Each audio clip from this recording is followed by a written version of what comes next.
합동 정책 보업서 사회적 경제 분과 토론회를 시작할 수 있도록 하겠습니다. 저희 이제 사무처장님이 중간에 이제 굉장히 지금 민원들이 많이 발생해서 분위기 제가 소개하고 시작할 수 있도록 하겠습니다. 오늘은 사회적 경제 활성화를 위한 기금 조성 방안이라는 주제를 가지고 발제를 해주실 박상학 교수님, 그리고 토론에 참여해주신 이한, 그리고 토론에 참여해주신 서기신님, 그리고 토론에 참여해주신 나등수님, 이렇게 네 분 토론 분과 그리고 한 분의 발제 이렇게 초청을 하였습니다. 자, 그리고 오늘 전체적인 어떤 사회는 이렇게 우리 황정희 님께서 진행할 수 있도록 하겠습니다.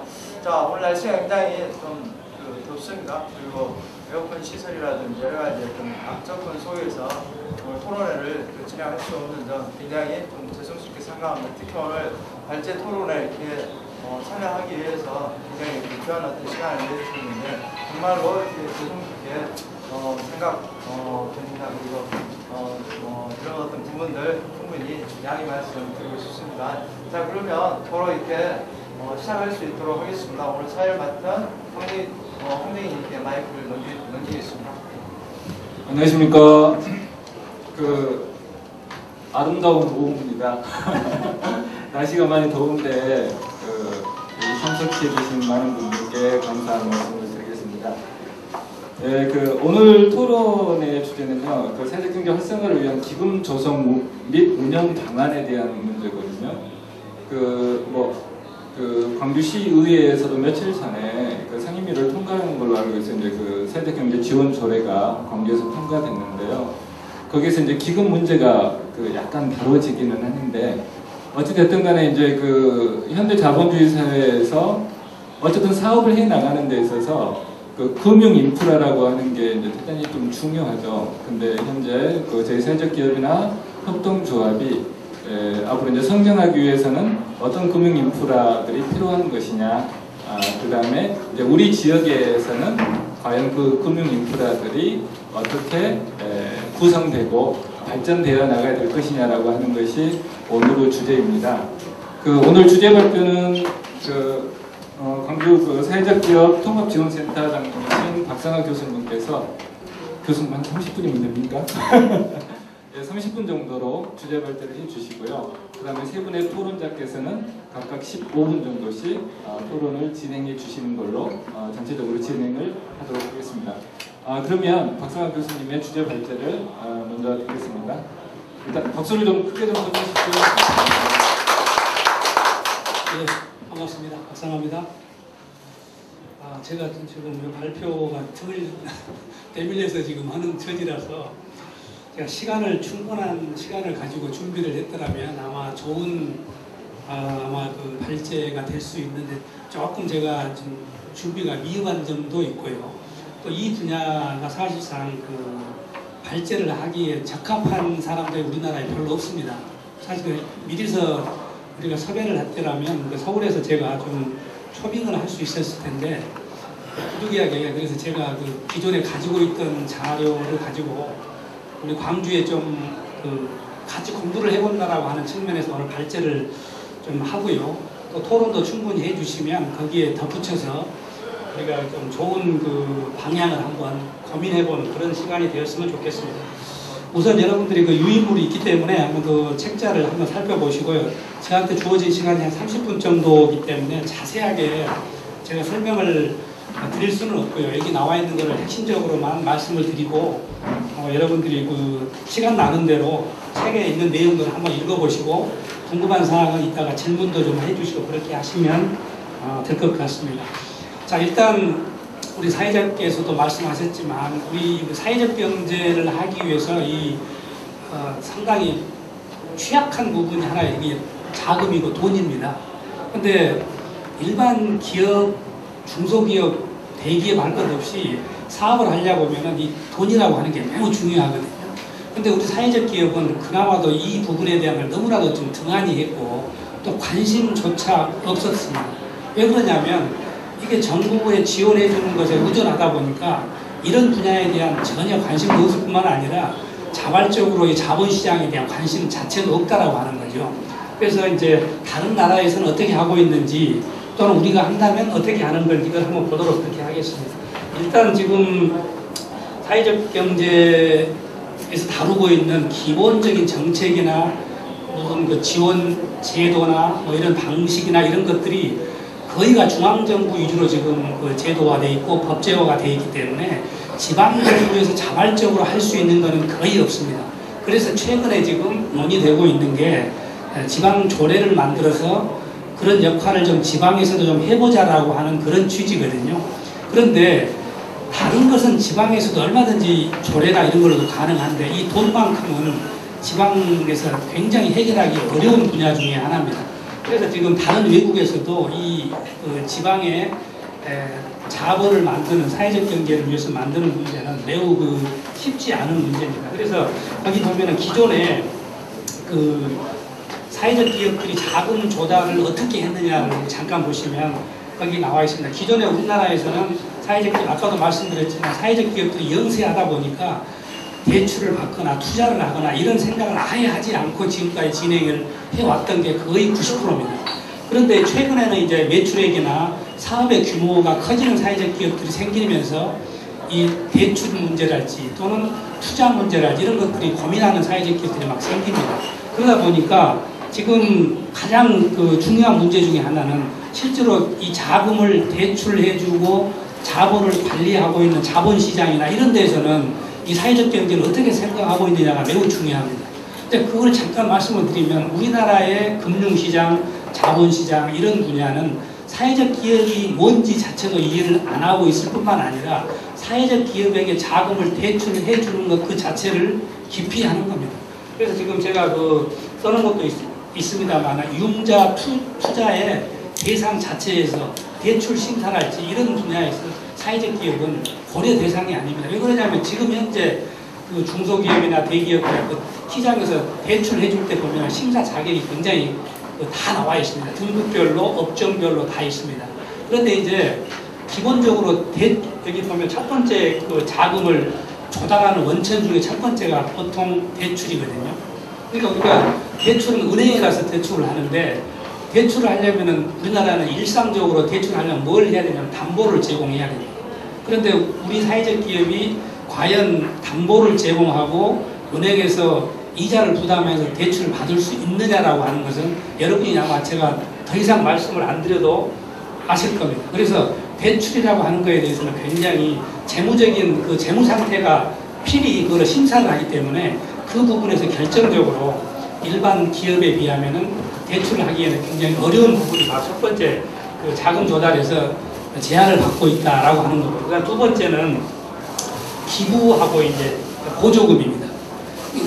외국에는 사회적 기업이나 이런 은행에서 대출을 받지 않더라도 기부를 통해서 많이 자본을 조달합니다. 근데 우리나라의 여건상 기부랄지 모금이랄지 이런 문화, 그런 모금 시장이나 기부 시장이 전혀 발달되어 있지 않기 때문에 그나마도 우리는 기부로 통해서 모금을 통해서 자본 조달은 엄두를 낼 수 없다라고 하는 것이 두 번째고요. 그 다음에 이제 보조금이 있습니다. 우리나라의 사회적 경제는 대부분이 정부의 지원금, 보조금에 의해서 이제 운영이 되고 있는데 여러분도 지금 다 느끼고 있지만 이 보조금도 꾸준하게 계속 주는 게 아니잖아요. 지금 현재 우리나라의 제도상은 5년이 지나면은 지원도 중단하거든요. 그렇기 때문에 5년 기간이 지난 뒤에는 자금 조달을 할 수 있는 그나마도 정부 지원마저도 없다라고 하는 거죠. 그렇기 때문에 이 보조금이라고 하는 건 한시적이고 일정 기간에만 해당되는 거다. 그래서 자본 조달하는 것도 가장 많이 의존을 하고 있는 이 보조금 자체도 기간이 정해져 있다라고 하는 것이 이제 우리가 자본 조달을 어렵게 하는 것 중에 하나다라고 하는 거고요. 그 다음에 이제 마지막에 우리는 민주주의 국가고 자본주의 국가입니다. 자본주의 국가가 가장 자랑하고 있는 게 뭐냐면요. 그 자본시장이거든요. 자본주의가 제대로 성장한 나라는 그 나라의 자금의 흐름이 주식이나 채권을 통해서 움직여야 됩니다. 이 어느 나라든지 그 시장이 건전한 자본주의 국가는 자본시장이 발달되어 있어야 한다고 보통 이야기합니다. 우리가 보통 이제 경제학의 이론에도 보면은 자본주의의 핵심은 그 돈이거든요. 이 돈 흐름이 잘 흘러다녀야 됩니다. 우리 사람의 그 몸도 건강하려면 이 몸의 피가 머리 끝에서 발 끝까지 구석 곳곳을 잘 흘러다녀야 되거든요. 근데 한 곳에 피가 뭉쳐 있거나 잘 흘러가지 못하면 그게 동맥경화라 그러잖아요. 나중에 뇌출혈이 되는 겁니다. 우리나라 같은 경우는 자본시장이 굉장히 비정상적이다라고 하는 거 여러분이 많이 그 신문지상에 들으셨을 겁니다. 수도권에 집중돼 있고 자본이 특정한 곳에, 특정한 업종에, 특정 분야에 집중되어 있기 때문에 자본이 분산되어 있지 못하다고 하는 불균형적인 기업적인 구조가 우리나라의 자본시장의 특징입니다. 그런데 다른 나라에 보면은 그나마도 이 자본시장이 발달되어 있다 보니까 이 사회적 경제를 지원할 수 있는 분야들이 지금 점점 성장하고 있습니다. 그래서 지금 영국이나 미국에도 이런 사회적 경제를 지원할 수 있는 그 주식이나 채권 이런 것들이 지금 만들어지고 있거든요.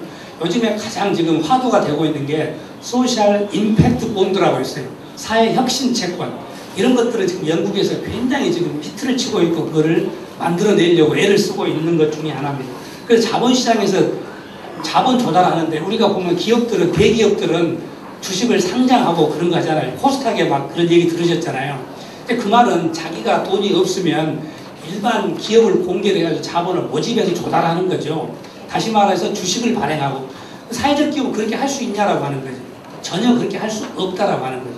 이런 점에 있어서 우리가 우리 사회적 경제에서 사회적 기업이나 마을 기업의 협동조합이 우리나라의 현 여건에서 자본을 조달할 수 있는 방법은 이 네 가지 중에 어디에도 없다라고 하는 거예요. 그 중에 제일 중요한 부분이 지금 정부 보조금, 지원금이다라고 하는 거죠. 여기에 거의 90%가 의존해 있는데 이것마저도 5년 기간이 정해져 있다라고 하는 거죠. 그런 점에서 우리나라가 자본 조달을 하는 데는 매우 한계를 드러내고 있다라고 하는 거고요.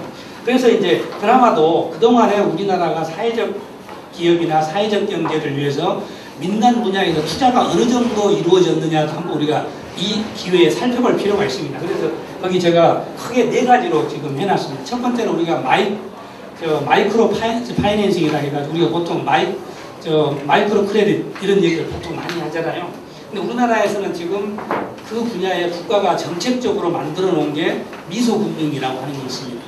그 다음에 이제 사회연대은행이나 신나는 조합 뭐 이런 조그마한 몇 개의 기관 단체들이 있습니다. 이런 데서 사회적 경제를 위해서 자금을 조달해주는, 투자해주는 그런 것들이 미미하게나마 지금 활동을 하고 있고 움직이고 있습니다. 그래서 거기 마이크로 파이낸싱에 대한 걸 잠깐 보시면 현재 우리나라에 거기 미소금융재단이라고 많이 들어보셨을 겁니다. 이명박 정부 때 이걸 대대적으로 홍보를 해가지고 전국적으로 지점을 다 만들었어요. 그런데 이게 보면은 미소금융이 지금 기금이 1조입니다. 근데 이 미소금융을 돈을 어떻게 만들었냐면 이게 이제 거기 우리가 책에도 제가 써놨습니다만 그 휴면예금이라고 근데 은행에 돈을 찾아가지 않는 그 이자를 한 10년 동안 안 찾아간 돈 있잖아요.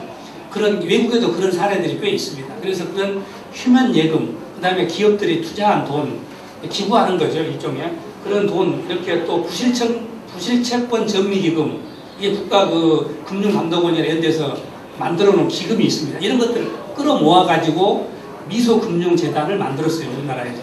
그래서 이 미소금융재단이 하는 일이 뭐냐 제가 크게 네 가지가 있습니다. 중소기업이나 소상공인들이 창업을 할 때 대출해 주려고 하는 목적이 하나가 있고요. 또 하나는 신용불량자들, 그러니까 신용회복위원회, 신용불량자들이 다시 재환할 수 있도록 지원해 주는 것. 그 다음에 이제 세 번째가 사회적 기업, 이거 집어넣어놨습니다. 그 다음에 이제 네 번째가 전통시장의 그 소액 대출 지원 사업, 이 네 가지를 지금 미소금융에서 담당을 하고 있습니다. 그러면 이 1조라고 하는 돈을 가지고 지금 이 네 가지 사업을 지금 한 2007년부터 해왔거든요. 그렇지, 우리나라에서. 그런데 사회적 기업에 대한 투자랄지 지원이 굉장히 미미하고 효과가 별로 없다라고 하는 것이 지금 증명이 됐고 또 다른 일반 은행에서 대출하는 것과 별반 차이가 없다. 다시 말하면 이자를 많이 내야 된다라고 하는 거예요. 미소금융에도. 그러니까 사회적 기업들이 접근하기에 너무 어렵다라고 하는 점이 미소금융의 지금 한계고요. 그래서 미소금융에 거기 보면은 휴면예금으로 한 4천억 정도, 6대 그 대기업들이 한 2천억, 그 다음에 5대 그 은행들이 1,000억, 부실채권 그 기금에서 한 3천억 이렇게 해서 1조를 만들었거든요. 그래서 지금 상당히 돈을 많이 모아놨지만 우리나라의 그 좀 뭐라 그럴까요? 행정기관 정부나 이런 데서는 굉장히 그 좀 안전한 위주로 일을 하기 때문에 담보랄지 또는 행정적인 책임이랄지 이런 부분에 대해서 굉장히 철저하거든요. 그래서 외국처럼 무이자랄지 그냥 신용대출이랄지 이런 것은 굉장히 과감하게 할 수 없기 때문에 그동안의 미소금융이 별로 효과가 보지를 못했다라고 평가를 많이 하고 있습니다.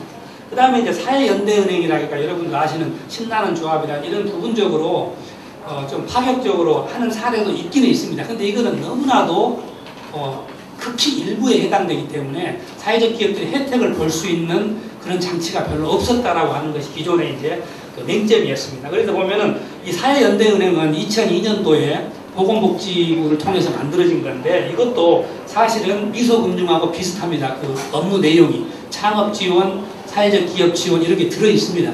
그러나 이제 극히 일부가 혜택을 받기 때문에 일반적으로 사회적 기업을 지원하는 제도라고 보기에는 매우 미흡하다.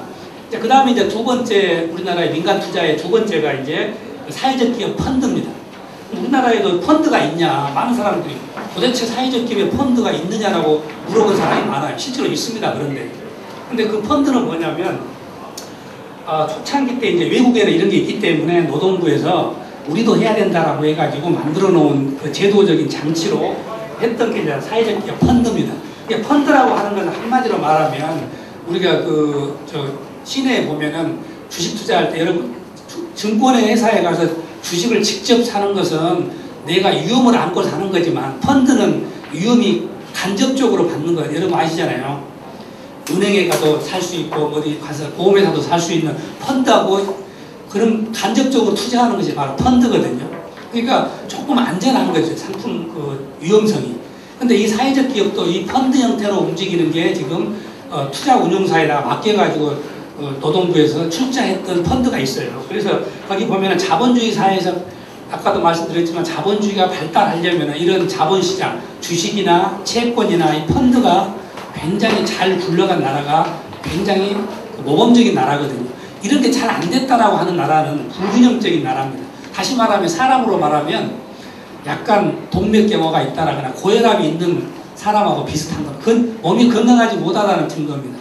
자본시장이 잘 발달했다라고 하는 것은 그만큼 사회적 기업도 그 나라가 건강하다는 뜻이면은 사회적 기업도 그런 접근성이 보장이 된다라고 해도 되는데 우리 같은 나라는 아직 자본시장에 사회적 기업이 접근하기가 매우 어렵다라고 하는 그런 의미는 자본시장이 아직 성숙하지 못했고 좀 건전하지 방향으로 움직이지 못하다고 볼 수도 있는 그런 측면을 우리가 이해할 수 있는 겁니다.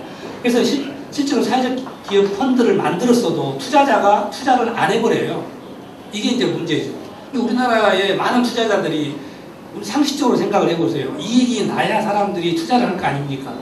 근데 많은 투자자들이 사회적 기업에 투자하시오 노동부에서 홍보를 해도 그 우리나라의 유명한 벤처 사업가나 투자자들이 보고 사회적 기업에 유명한 사회적 기업에 투자를 하려고 아무리 선전을 해도 그 사람들이 바보가 아니거든요. 재무 상태를 다 보고 투자에 이게 비용 편입 분석을 다 하거든요. 재무 상태를 보고. 그러니까 이게 다 기피를 해버린다라고 하는 거죠. 그러니까 이게 펀드도 제대로 안 돼버린 것이 이제 우리가 두 번째 민간 투자에 잘 안 되는 것 중 두 번째고요. 여기 보면은 2011년도에 노동부가 25억을 매년 지금 모태 펀드로 투자를 합니다. 올해도 25억을 또 내놨어요. 그러니까 노동부가 자기들이 행정부니까 안 할 수가 없으니까 이게 투자 실적이 저조하고 투자가 미진하더라도 행정부는 해야 하잖아요. 그러니까 매년 25억을 지금 투자를 합니다. 그런데 투자자가 나타나지 않아요. 이런 것이 이제 우리가 가장 자본시장의 지금 맹점이라고 보시면 됩니다. 각주에도 제가 달아놨는데 실제로 투자자가 모이지 않습니다. 그렇기 때문에 돈이 모여야 그 돈으로 사회적 기업에 투자를 할 거 아닙니까? 이게 안 된다라고 하는 거죠. 자, 그래서 이제 그 다음에 이제 세 번째는 비영리 민간 재단에서도 사회적 기업에 지원하는 게 있어요. 이거는 뭐냐면 보통 우리나라의 대기업들을 생각하면 돼요. 우리가 현대그룹 하면은 정주영이 이름을 호가 아산이잖아요. 아산재단이 만들었잖아요. 대기업. 삼성공익재단. SK재단, LG재단 다 있잖아요. 근데 우리나라 이런 비영리 공익재단들이 하고 있는 돈이 엄청나게 많잖아요. 근데 그 돈이 해가 가면 갈수록 엄청난 돈을 가지고 있지만 이 돈이 사실은 사회적 기업에 지원하고 투자한 돈은 거의 없습니다. 이 재단들이 하고 있는 것은 보통 장학금이나 교육이나 의료복지 이런데, 사회복지 이런데 지금 많이 투자를 합니다. 이것도 자기의 재단의 계산에 의해서 투자를 하는 것이지, 그 우리나라의 재단의 가장 문제점이 뭐냐면요, 이 재단을 자기 그룹 내에 책임하에 둔다라고 하는 겁니다. 다시 말해서 지금 우리가 잘 알고 있는 빌 게이츠나 워런 버핏이나 이런 재단도 다 있거든요, 외국에. 그런 재단들은 정말로 사회공헌을 하려면 내 책임하에 두지 않아야 된다 해가지고 자기 책임을 벗어난 다른 사람한테 기부를 하는 것이 일반적인 거예요. 얼마 전에 우리가 이명박 대통령도 사회 환원한다 재단을 만들었잖아요. 근데 우리나라의 재단은 전부 다 재단에 만들기는 만들었지만 그 누구 소유의 재단이에요?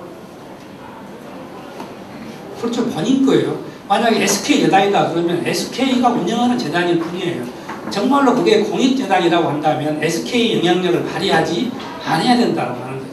뭐 아산 재단이다 그러면 아산이 관여를 안 해야 돼요. 근데 지금 배분한 거 보면은 심사도 다 아산에서 심사하고 배분을 다 자기들이 하기 때문에 자기들 계산으로 움직인다라고 하는 거예요. 이런 점에서 본다면 그나마도 이제 그렇게라도 사회적 기업을 지원하는 그 민간 투자가 있느냐, 이게 굉장히 지금 그 분야가 거의 없습니다. 지금 최근에 지금 만들어지고 있는 추세입니다. 그래서 지금 네 번째 보면은 대기업에서 하고 있는 사회적 기업 지원이 재단 형태가 아니고 공익재단 형태가 아니고 자기들 계산으로 지금 사회공헌이나 자기 그룹의 홍보 차원으로 하고 있는 게 지금 대기업의 사회적 기업 민간 투자입니다. 그래서 거기 보시면 최근에 지금 유형이 세 가지가 있어요. 사회적 기업을 설립하는 데 지원하는 게 있고, 사회적 기업의 제품을 구매하는 그 지원이 있고요. 그 다음에 세 번째가 인프라를 지원해주는, 이런 크게 세 가지가 있습니다. 그래서 지금 가장 열심히 하는 그 대기업이 SK재단입니다. SK그룹입니다. 그 다음에 현대차그룹.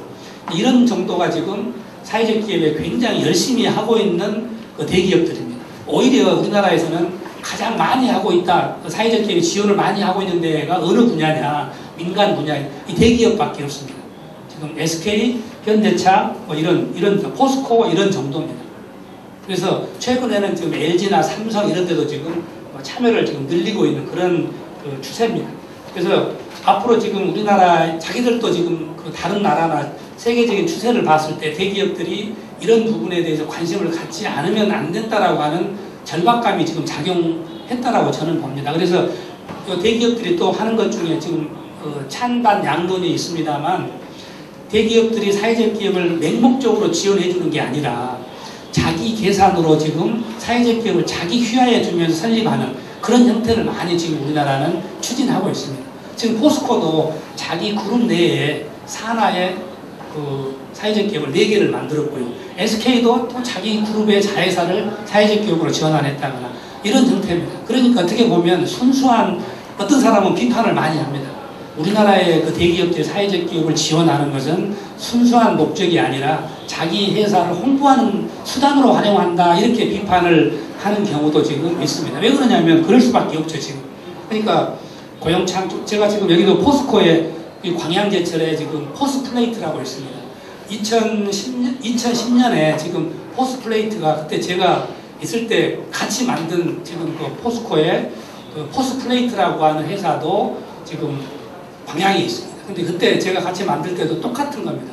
거기도 지금 포스코에서 자기 협력사를 하나의 그 사회적 기업으로 바꾼 거죠. 그러니까 어떤 좀 비판하는 사람들은 편법이라고 비판을 하는 경우도 있었습니다.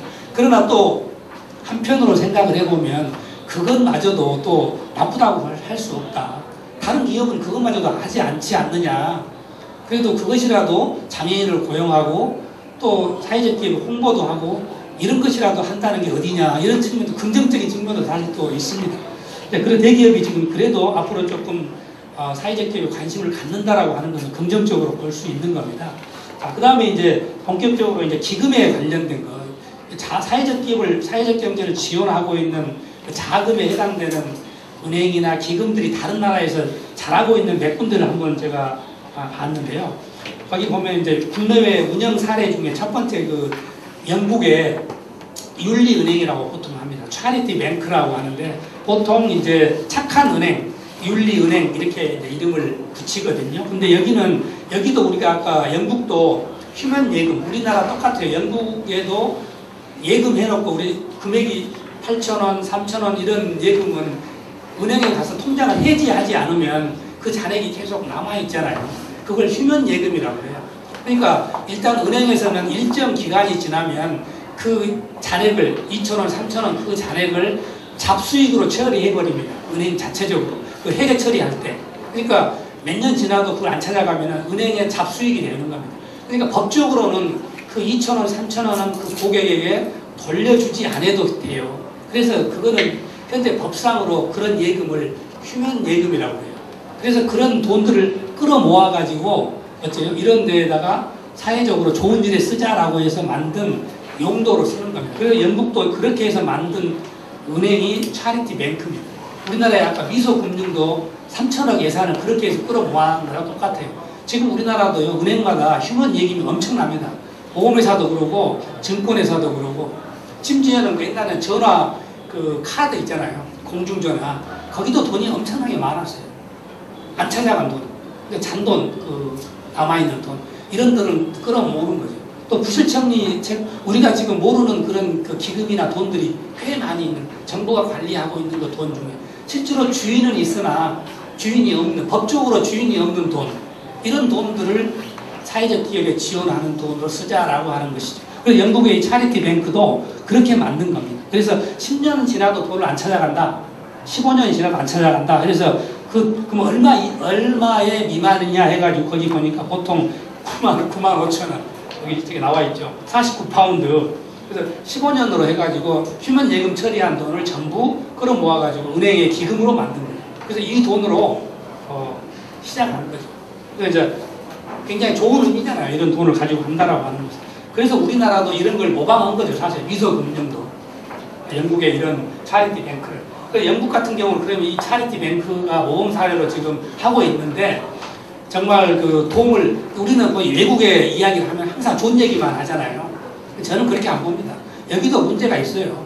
그러나 이제 그래도 다른 나라보다는 이런 그 긍정적인 효과를 거두고 있다라고 하는 그런 취지에서 제가 소개를 한 거고요. 그래서 여기도 지금 그 대출이랄지 또는 여기도 이자를 물어야 되기는 합니다. 그러나 저리로 융자한다거나 차별화시킨다거나 이런 그 점이 장점으로 많이 이제 운영되고 있는 겁니다. 그래서 특히 이제 이렇게 공동체, 협동조합이나 마을기업, 사회적 이런 데를 집중적으로 지원하는 그런 은행의 역할을 하고 있다라고 하는 거죠. 그래서 일반 시중은행에 가면 담보력이 없으니까 대출도 못 받는 그런 그 사회적 기업들에게 대출을 해주는 그런 장점이 있는 거죠. 그 다음 두 번째 이제 CDFA라고 하는 게 있어요. 그러니까 CDFA는 하나의 연합체입니다. CDFI가 모여서 CDFA가 된 겁니다. 원래 CDFI는 지역개발 금융기관이라 해가지고 오히려 클린턴 정부 시대 미국에서 발달한 제도입니다. 그러니까 우리나라로 말하면 CDFI는 뭐냐면 우리나라에 지금 새마을, 마을금고 신협 있잖아요. 동네마다 있는 거. 오히려 그거다가 유사해요. 근데 우리는 신협이나 마을금고가 그런 역할을 하지 않고 그냥 서민금융으로만 남아있잖아요. 근데 이제 이런 데는 지역개발금융이라 해가지고 이런 제3섹터 영역을 많이 끌어안아 주고 있고 지원해주는 게 좀 차이가 있다라고 하는 거죠. 그래서 CDFI가 모여가지고 CDFA가 된 겁니다. 그게 연합체죠. 그래서 이런 미국에서는 이런 CDFI 법을 만들었어요. 그래가지고 이거를 굉장히 활성화시켜 놓은 그 사례가 영국이나 미국 이런 데서 지금 이런 제3섹터를 움직이는 하나의 금융기관의 역할을 해주고 있다라고 하는 거죠. 최근에는 2008년도에 우리가 잘 알고 있는 미국발 금융위기 있었잖아요. 리만 브로더스. 그 이후에 대형 은행들이 굉장히 타격을 많이 입었어요. 그러니까 이런 소액금융이랄지 제3섹터를 담당하고 있는 금융기관 일을 자기들도 하겠다. 왜 그러냐면 지금까지는 무시했는데 자기들도 이걸 안 하게 되면 코너에 몰리니까 이런 제3섹터를 좀 도와주려고 하는 움직임이 지금 많이 있다라고 하는 거죠. 그래서 요즘에 영국이나 미국에서 이런 제3섹터를 지원하고 있는 윤리은행이나 자선은행 이런 게 조금 탄력을 받고 있는 상황입니다. 그 다음에 이제 세 번째가 REDF라고 있어요. 저는 정말 우리나라에서 좀 본받을 만한 것이 이 REDF입니다. 제가 다른 책에도 이걸 소개를 많이 했습니다. REDF. 이거는 대단히 중요한 겁니다. 로버츠라고 하는 개인이에요. 이 사람이 누구냐? 우리가 세계적으로 주식 투자해가지고 돈을 제일 많이 번 사람이 워런 버핏이잖아요. 그렇죠? 이 로버츠도 이 워런 버핏에 버금가는 사람이에요. 굉장히 투자의 규제예요. 또 인수합병의 대가입니다. 근데 이 사람은 개인의 사모펀드, 뉴욕 월가에서 대단한 그 투자가예요. 그런데 이 사람, 이게 돈이 가진 사람이, 돈을 많이 가진 사람이 좋은 일을 하겠다라고 나서는 게 매우 중요해요. 만약에 우리나라에도 만약에 이건희나 뭐 이런 채태원이나 이런 대기업의 총수들이 내가 좋은 일을 하겠다라고 해서 자기가 가지고 있는 돈을 막 쓰겠다. 그냥 박수를 쳐야 돼요. 근데 우리나라는 불행하게도 부정을 하다가 잡히면은 감옥에 안 가려고 돈을 내놓는 게 일반적이잖아요, 우리나라는. 그래서 여기 REDF 같은 경우는 이 로버츠라는 사람이 이게 선한 마음으로 착한 기업, 사회적 기업 이런 데를 도와주려고 개인의 돈을 출연한 겁니다. 이 로버츠라가. 근데 여기는 어떻게 되냐면은 자기가 개인이 돈을 냈기 때문에 관리가 철저합니다. 왜 그러냐면 우리는 보통 정부가 돈을 주면은 무상 아니라고 도덕적 해이가 심각하잖아요. 책임을 안 지려고 하잖아요. 그냥 대충 해버리려고 하는. 근데 이 개인이 돈을 준 데는 엄청나게 까다롭습니다. 심사나 평가가. 그러니까 REDF에서 사회적 기업이나 마을 기업이나 협동조합이 대출을 받았다거나 투자를 받았다거나 돈을 빌렸다. 그러면 다른 기관은 물어보지도 않아요. 왜? REDF가 이미 심사를 했다라고 하는 것을 인정을 해버립니다. 그 정도로 아주 신뢰를 갖고 있는 대단한, 여기는 철저하게 기업 방식을 가지고 있습니다. 여기는 착한 기업이니 사회적 기업이라고 해가지고 절대로 봐주는 게 없어요. 거기도 제가 소개해놨습니다만, 거기 제가 희망제작소에서 여기 소개한 그 문진수 원장이 여기 직접 갔다 온 보고서에도 제가 인용을 한 건데, REDF는 철저하게 그 원칙이 있어요. 그러니까 사회적 기업도 일반 기업도 똑같아요. 봐주는 법이 없어요. 기준이 똑같습니다. 사회적 기업이기 때문에 조금 매출이 적거나 뭐 고용을 적게 했다고 해서 봐주고 이렇지 않습니다. 과감하게 퇴출입니다. 일정한 기준에 미달하면. 그래서 지금 여러분이 잘 알고 있는 그 아이스크림 팔아가지고 지나가는 주마 벤처스라고 유명한 미국의 사회적 기업 있잖아요. 얘들도 퇴출시켜버렸어요. 이 REDF가. 그러니까 그 주마 벤처스가 퇴출 당한 이유가 뭐냐면 매출이 적어서가 아니에요. 그만큼 이 심사 조건이 까다롭다라고 합니다. 그래서 여기에서 그러니까 그런 주위에 있는 사람들이 굉장히 그 평가 인정을 하는 거예요. 우리나라도요. 지금 사회복지 분야에 종사하시는 분들은 잘 아실 겁니다. 공동 모금회에서 돈을 받았다 그러면 별로 인정하지 않아요. 그러나 삼성이나 아산재단에서 프로포자를 해가지고 돈을 받았다 그러면 조금 인정해줘요. 왜? 그건 경쟁이 치열하니까 프로그램이 우수하다고 인정을 해주는 거거든요. 그런 것하고 비슷한 그런 겁니다. 그 다음에 이제 마지막으로 우리나라 사례도 하나 제가 소개시키려고 네 번째 재단법인 한국사회투자 여기다 지금 제가 소개해놨는데, 이거는 여러분이 잘 알고 있는 박원순 서울시장이 시장에 나가면서 선거 공약으로 내세웠던 겁니다. 자기가 사회투자 기금으로 1,000억을 만들겠다 해가지고 사회적 기업, 마을기업, 협동조합 이걸 육성하겠다 그렇게 공약에 내세웠습니다. 그래가지고 이 박원순 시장이 1,000억을 공약을 하면서 작년에 그 조례까지 다 만들었어요. 그래가지고 일단 작년에 의회도 통과했습니다. 500억을 통과시켰어요. 의회에서 가결까지 다 했습니다. 1,000억 중에 500억은 확보를 했죠. 근데 나머지 이제 500억을 어떻게 하기로 했냐면 300억은 민간 기업이나 모금을 해서 하기로 했고, 나머지 200억은 중간 지원 조직이 자체적으로 각출하고 모금하도록 그렇게 했어요. 그런데 조례에 의해서 500억을 만들었는데 기업이나 민간에서는 단돈 1원도 지금 그치지 않았어요. 근데 만약에 박원순 시장이 저는 개인적으로 그렇게 생각을 합니다. 서울시장을 안 하고 모금을 했더라면 1,000억을 모았을지도 몰라요. 근데 이미 서울시장이 된 건 정치인이 돼버렸잖아요. 그러니까 이걸 하면서 굉장히 반대에 부딪혔습니다. 그래서 아마 대통령이었다면 이게 가능했을지는 몰라도 이게 안 된 거예요. 대통령이었다면 제가 개인적으로 아마 됐을 거라고 생각을 합니다. 근데 이게 서울시장도 이게 지금 민간에서 모금을 단돈 1원도 못했습니다. 이게 저는 그래서 지금 이게 좀 희망적인 얘기를 해야 되는데 민간 기금이라고 하는 게 그만큼 어렵다라고 하는 것을 우리가 알아야 된다라고 하는 겁니다. 그래서 지금 사회투자 그것을 돈을 500억을 출연해가지고 지금 기구를 만들었어요. 기금을. 그러니까 재단법인을 만들었어요. 그래가지고 이름을 한국사회투자 이렇게 이름을 붙여가지고 직원을 지금 10명을 뽑아가지고 지금 저 충무로에다가 사무실을 개소를 했습니다. 근데 지금 500억을 또 만들어야 되는데 아마 서울시장 임기 기간 동안에 아마 이것 때문에 굉장히 아마 힘들 수 있는 상황이 아닌가 개인적으로는 그렇게 생각을 해요. 이게 영국이나 미국의 제도를 모방을 한 겁니다. 사실 박원순 시장이 이미 그 전에 그 나라에 가서 보고 자기가 공부를 다 한 거예요. 그 차리티 뱅크나 CDFI 다 공부를 해가지고 와가지고 자기 공약으로 만든 것이 바로 이 사회투자 기금이었습니다. 근데 이게 지금 잘 안 되고 그 영역이나 방법이나 절차 이게 아까 REDF, CDFI 다 그런 걸 보고 만든 하나의 장치 어떻게 보면 상당히 좋은 지금 아이디어입니다. 그럼에도 불구하고 지금 서울시에서 이게 잘 안 되고 있기 때문에 다른 시도에서도 굉장히 지금 궁금해하고 있고 그걸 열심히 지금 보고 있는 추세입니다. 공부를 하려고 하는 거죠. 심사도 아까 제가 로버츠가 했던 REDF의 심사 기준 굉장히 까다롭다고 했잖아요. 여기도 지원할 때는 엄청나게 지금 서울시나 또는 투자재단의 직원이나 거기 영향력을 전혀 배제하고 누가 심사하는지도 모르게 지금 심사를 하겠다라고 기준을 정해놨습니다. 그러니까 지금 거기서 지금 모집을 하고 있습니다. 사회적 기업이나 마을 기업 이런 것들. 그래서 그런 부분들이 앞으로 우리가 좀 벤치마킹 할 필요가 있다라고 하는 거고요. 자, 그 다음에 이제 본격적으로 시간이 조금 많이 지났는데요. 그러면 지금까지 살펴본 내용을 토대로 해서 광주 지역에서 그러면 어떻게 하는 것이 가장 바람직한 기금 모금이 될 것이냐 하면 제가 나름대로 연구를 해봤는데 첫 번째는 이제 거기 나와 있습니다만은 재단을 설립하는 겁니다. 일단 재단을 설립하는데 어떻게 해야 되느냐 가장 좋은 방법은 현재 우리나라에 돈을 가지고 있는 재단 중에 가장 좋은 데가 어디냐면 사회복지 공동모금입니다. 엄청난 돈을 가지고 있어요.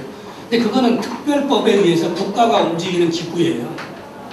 근데 마치 그런 것처럼 사회적 기업도 공동모금회처럼 국가가 만든다면 저는 가장 바람직한 방법이라고 생각을 합니다.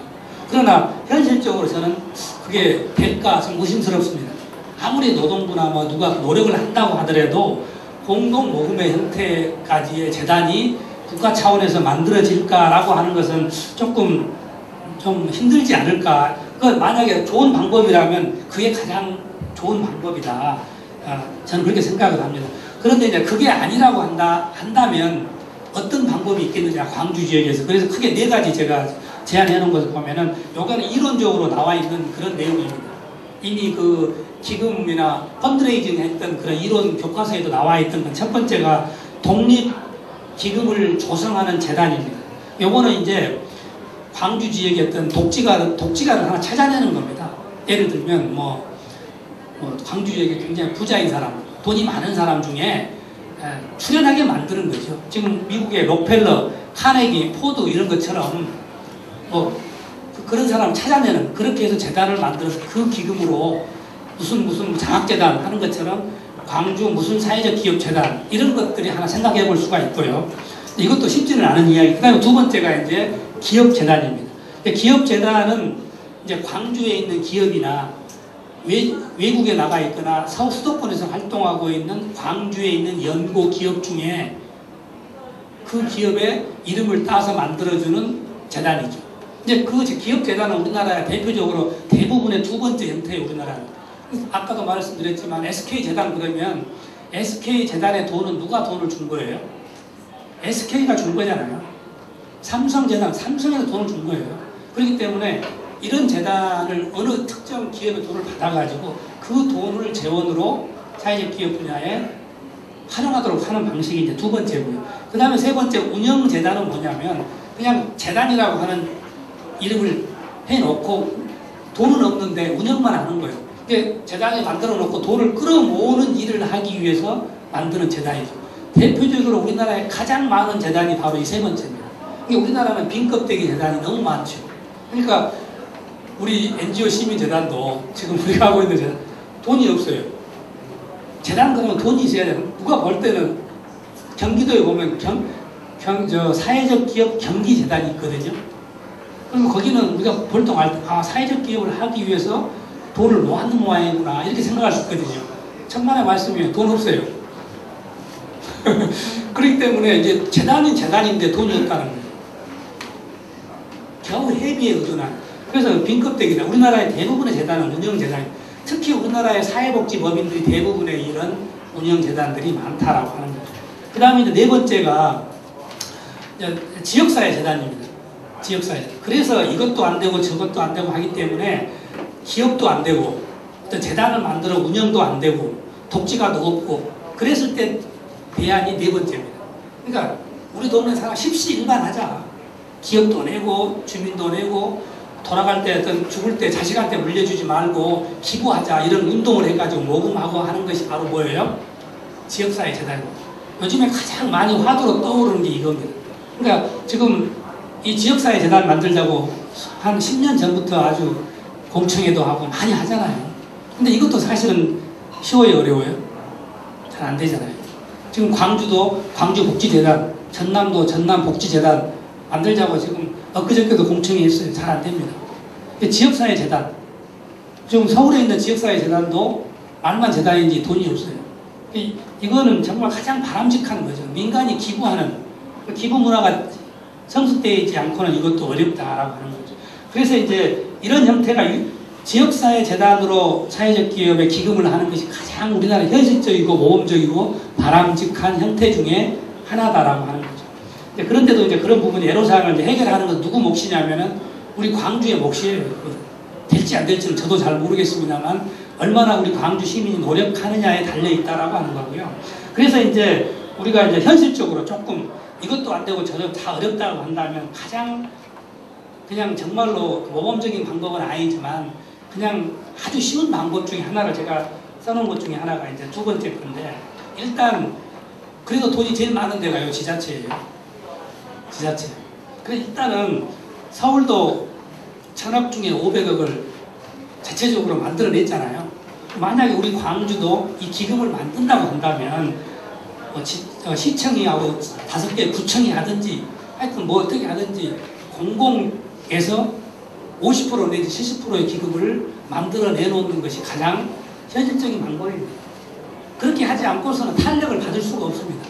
일단 공공에서 일단 하고 나머지 한 30% 정도를 민간이나 기부나 기업이나 이런 데서 출연을 받아서 일정한 목표를 정해놓고 어떤 조례랄지 이런 걸 통해서 움직이는 그래서 어떤 서울처럼 그런 방식으로 어떻게 보면 강제적인 방식이죠. 그렇게 해야만이 기금이 형성이 되는 거지 자발적으로는 정말 어렵지 않을까 이런 생각을 해보고요.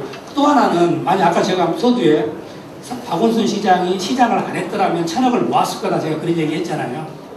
왜 그런 얘기는 무슨 말이냐면 이 재단은 철저하게 정치적인 중립성을 유지하지 정치적인 관계를 유지할 수 있어야 된다. 만약에 정치적인 행위를 한다거나 그러면 이 재단은 망합니다. 그래서 철저하게 정치인을 배제해야 되고 특히 이 사회적 경제가 위험한 것이 저는 사회복지에 관련된 얘기를 조금 한다면 전국 어느 지역이나 지금 사회복지 기관이나 법인 중에 문제가 뭔지 아세요? 정치인들하고 관련된 것 때문에 문제가 발생한 것이 90% 이상입니다. 이 정치적인 중립성을 유지하지 않는 거 이거는 망하는 겁니다. 사회적 경제도 저는 똑같다고 봅니다. 이거를 꼭 지켜줘야 된다라고 하는 거죠. 특히 이게 행정이 했다고 그랬기 때문에 행정이 관여한다거나 그러면은 이 재단은 올바로 갈 수가 없습니다. 그래서 그 다음에 이제 그런 말씀을 좀 드리고요. 그 다음에 이제 세 번째가 기존의 이제 사회공헌 기금을 활용하는 건데 아까 사회복지 공동모금회를 제가 예를 들었는데 기존에 우리 광주에 있는 기아타이어나 금호타이어나 광주고속 좀 대기업들 있잖아요. 이런 대기업들이 공동모금회에다가 강제가 됐든 임의가 됐든 돈을 내야 됩니다. 사실상 그거 안 할 수가 없어요. 그런데 그 사람들한테 지정기부를 하도록 해주는 방법이에요. 기탁을 하는데 이미 기탁이 아니라 그 기업들한테 사회적 기업의 지정 기탁을 해라. 공동 모금에다. 그것도 하나의 방법이 될 수가 있는 겁니다. 그래서 이제 광주에 있는 기업들은 광주에 있는 사회적 기업에 쓸 수 있는 공동 모금에도 아마 그렇게 얘기하면 공동 모금에서 또 불만이 있을 수 있습니다. 왜 그러냐면 우리 사회적 기업, 사회복지 시설도 쓰기가 돈이 없는데 사회적 기업에까지 돈을 쓰게 만드는 것은 말이 안 된다. 이렇게 또 반대할 수 있습니다. 그거는 이제 또 어느 정도 이제 역학관계에서 좀 노력을 해야 될 문제 중에 하나고요. 사실은 저는 개인적으로 사회복지 공동 모금의 안에 이 사회적 기업도 어떤 큰 틀에서 보면은 같은 식구들이기 때문에 거기 포함을 시켜야 된다고 저는 봅니다. 자, 이제 그런 것이 하나 있고요. 그 다음에 네 번째 또 생각을 해보는 것 중에 하나가 복권기금이나 휴면보험, 이런 잠재적 금융. 지금 광주에도 금융기관도 있고, 우리가 시청이나 구청이나 이런 데 보면은 공공성이 있지만 활용도가 떨어지는 기금, 알지 못하는 돈, 이런 게 있어요. 그런 거를 좀 찾아내면은 이거를 좀 사회적 기업에 활용할 수 있는 용도가 되지 않을까, 이런 생각을 조금 해보고요. 또 복권기금 같은 경우 돈이 굉장히 많아요. 로또 복권 있잖아요. 그 돈이 엄청나게 많아요. 근데 그 돈 중에 한 70%를 돈을 어디다 쓰냐면은 공익사업을 하도록 부처에다가 나눠줍니다. 그런데 그 복권기금에도 이제 로비를 할 필요가 있겠죠. 그 중앙정부나 이런 데서. 사회적 기업 지원을 해라고 거기도 이렇게 이야기할 필요가 있습니다. 복권기금. 그 돈이 엄청나거든요. 근데 사회복지 같은 경우는 거기서 돈이 많이 지원을 받습니다. 이런 것도 만약에 또 우리가 지자체에서도 차라리 사회복지 시설에 하지 말고 16개 시도별로 복권기금의 돈을 용도를 지정해가 내려보내라. 이것도 하나의 이제 방법이 될 수도 있다. 저는 개인적으로 그런 생각을 해보고요. 그래서 이 정도로 제가 이제 기금이나 광주에서 할 수 있는 재단 이런 정도는 좀 말씀을 드리고요.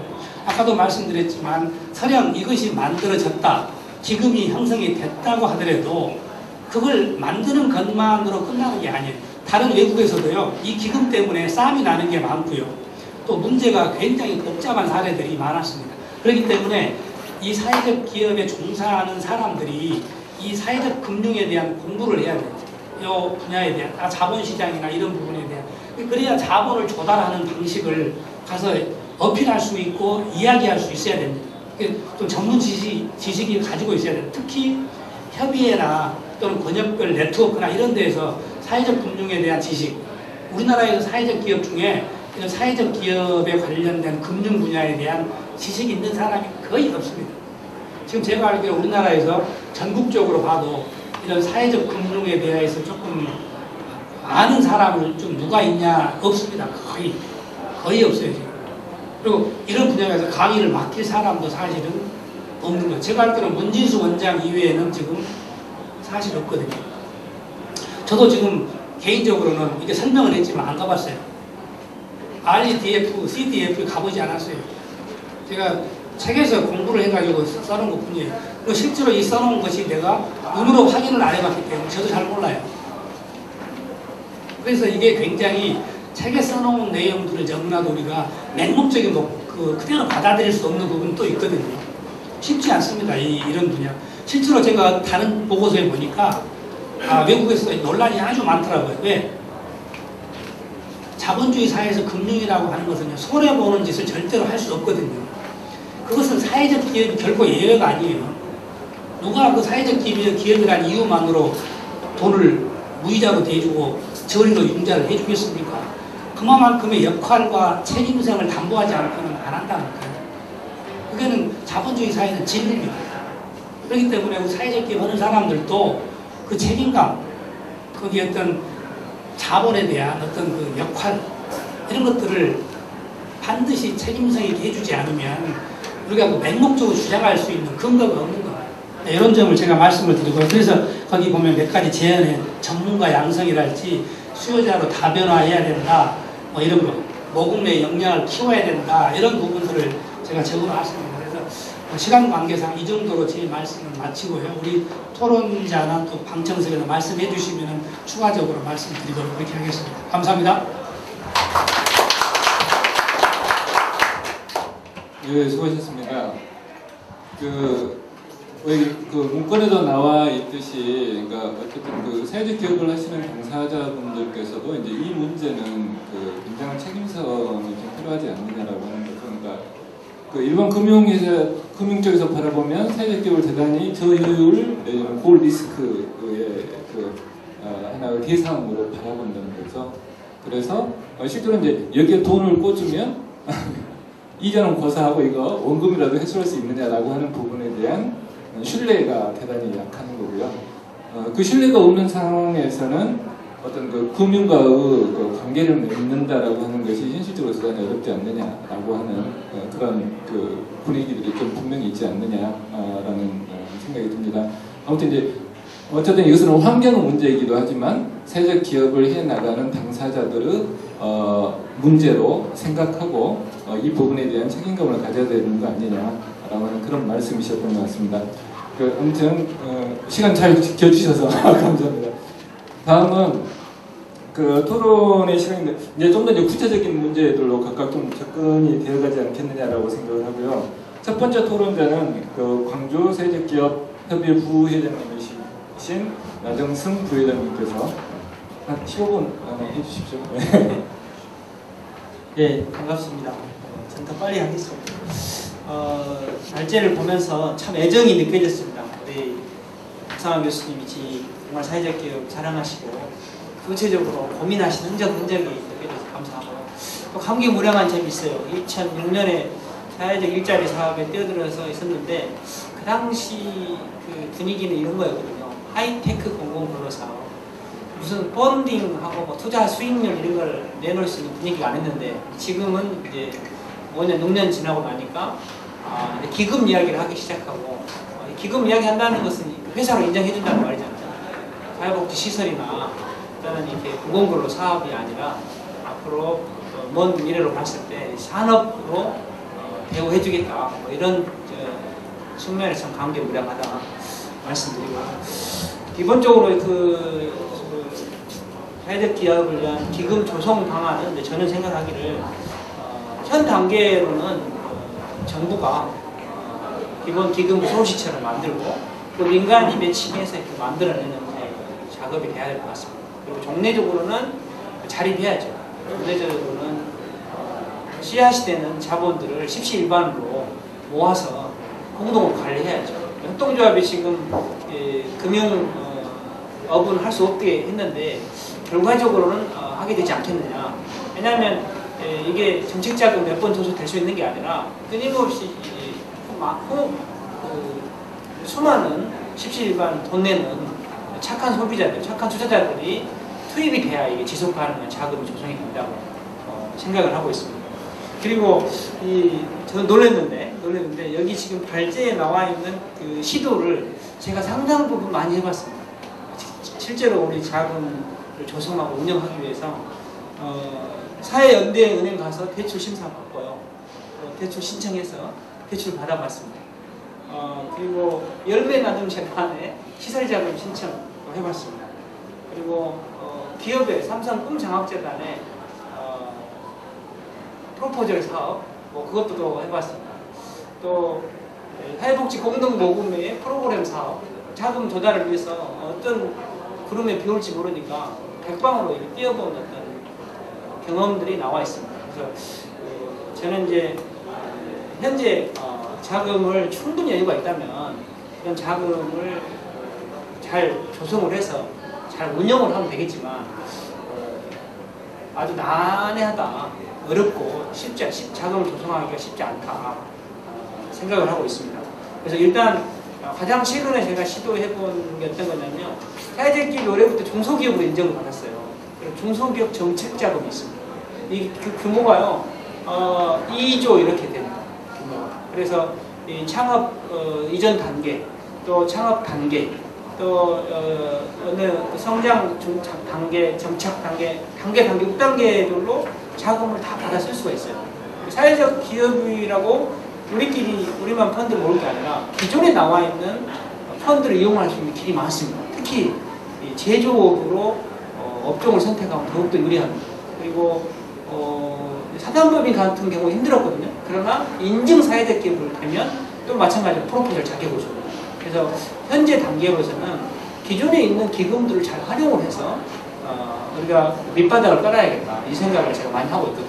그리고 어떤 게 있냐면 개별한 단체가 사업계획서를 잘 쓰고 개별한 단체가 시장 규모를 아무리 잘 파악을 해도 자금 규모를 끌어올 수가 없습니다. 피자집 하나만 열라면 2억이 필요한 세상인데 개별한 단체가 그 사업계획서를 위해서 자금 조달을 할 수 있냐? 없습니다. 그래서 저는 어떤 걸 지금 제안하고 연대를 갖고 가고 있냐면 과거 자활기업들이 공동사업장 하듯이 공동으로 이용할 수 있는 공간이 많거든요. 공동으로 비용을 지출하면서 자산을 확보해야 될 일이 많아요. 그래서 교육은 교육끼리, 돌봄은 돌봄끼리, 재활은 재활한끼리 모여서 뭔가 공동으로 제품 개발을 하고 공동으로 마케팅해서 비용 문제를 줄여가는 것이 오히려 많은 자금이 필요하지 않다 생각이 들고요. 또 이제 지금 우리가 계속 돈 이야기만 하니까 기금으로 조성된 그 돈을 가지고 결국은 자산도 구입하고 인건비도 좋지 않습니까? 근데 유유 놀고 있는 시설이 너무 많아요. 사실은 각 그 지자체별로 중앙행정기관별로 이것들을 오히려 그 소셜 펀드 하듯이 이런 공간은 몇 개월 기간을 두고 이렇게 사회적 기업한테 쓸 수 있도록 하면 그게 지금 사실은 펀드 1억 주는 거하고 똑같이 될 것 같거든요. 그래서 최근 그 광주 세무사회 손현 그 회장님을 만났어요. 근데 그분이 하시는 말씀이 광주 지하철이 역사가 지금 역세권이 많이 안 좋대요. 텅텅 빈대요. 그래서 시민사회단체나 문화예술단체들의 그 공간을 정기요금 수준으로 내주고 그리고 그 1년이나 2년 기간 동안에 그리고 그 단체들은 사회공헌활동 차원에서 지하철 역세를 활성화시켜주고 그럼 그 공간에 리스트업이 생기면 우리가 입찰해야죠. 이제 임무로 하는 게 아니라 어떤 평가 기준을 가지고 그 공간을 잘 활용을 하면 그게 1억인 거죠. 대출을 안 받고 기금 모집하지 않고 이런 빈 공간들을 잘 활용을 해야 될 때다. 뭐 이런 현장에서 직접 느끼는 이야기입니다. 그리고 중앙행정기관의 중복 예산 이거는 정말 제가 심각한 것 같아요. 중앙행정기관이 각 부처별로 하고 있는 정말 중구난방식으로 하고 있는 이것만 컨트롤 타워가 통합을 해도 사실은 우리가 별도로 뭐 500억, 1000억 금방 모을 수 있을 것 같은 저는 확신이 들어요. 왜냐하면 뭐 마을기업, 자활기업, 협동조합, 사회적 기업 다 지원센터 있거든요. 또 각종 또 마케팅 예산 또 따로 있거든요. 또 각종 뭐 개발하라고 사업개발도 또 따로 있잖아요. 이런 것도 통합하고 있긴 합니다만은 중앙행정 이 부처 간 칸막이를 빨리 없애고 거기서 그 필요 없는 관리 비용이 있어요. 한 그 기관이 써야 될 기본 오버헤드가 보통 20%거든요. 100억 사업하면 20억을 써요. 근데 그 똑같은 사업하면서 각 부처별로 20억씩 다 쓰고 있는 거예요. 이거를 옛날에 그 양극화 극복센터라고 아마 처 수준으로 만들었던 때가 있었어요. 아마 그때 노무현 정부 같아요. 근데 이제 그런 것처럼 그런 중앙정부의 컨트롤 타워를 제대로 만들어서 예산 집행만 해도 이렇게 쓸 돈이 너무 많다. 저는 이제 그런 생각을 하고요.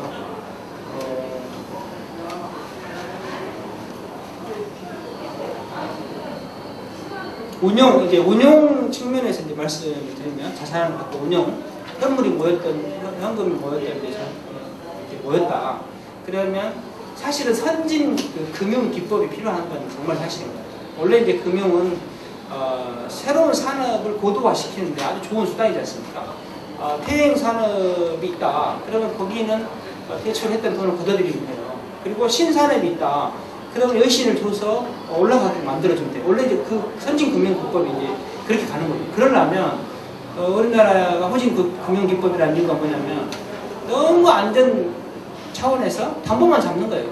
그리고 실제로 그 재산 가치도 없어지고 담보 가치도 없어지는데도 불구하고 담보 잡으시니까 안심하다가 나중에 그 돈 나는 거거든요. 금융기관도. 근데 사실은 전체적인 시장의 수요를 잘 알고 앞으로 미래에 육성해야 될 산업이 뭔지 알면 선제적 투자를 해서 높은 기대 수익을 올리는 게 금융기법이에요. 근데 이런 게 사회적 기업에도 충분히 할 수 있다고 봅니다. 왜냐하면 사회 서비스 산업화해야 한다고 제가 여러 군데 가서 얘기를 하거든요. 지금은 그 사회 서비스 산업이라고 말하면 우습죠. 왜냐 시간당 그 시급이 뭐 10,000원 미만으로 됩니다. 뭐 최저임금 뭐 또 수준으로 되기도 하고 그 되게 그러니까 낮은 임금 수준으로 된다는 거죠. 그런데 선진화된 사회에서는 우리가 생각하는 일반적으로 생각하는 돌봄, 보육, 양육 이런 모든 사회 서비스가 시간당 4만 원 받을 수 있습니다. 그러니까 고품질화 시키고 규모의 경제로 높이면 좋은 일자리를 만들 수 있는 게 사회 서비스 산업화할 수 있거든요. 그러기 위해서는 내가 늘 이야기하는데 우리 지역부터 사회 서비스 총 수요 조사를 해야 됩니다.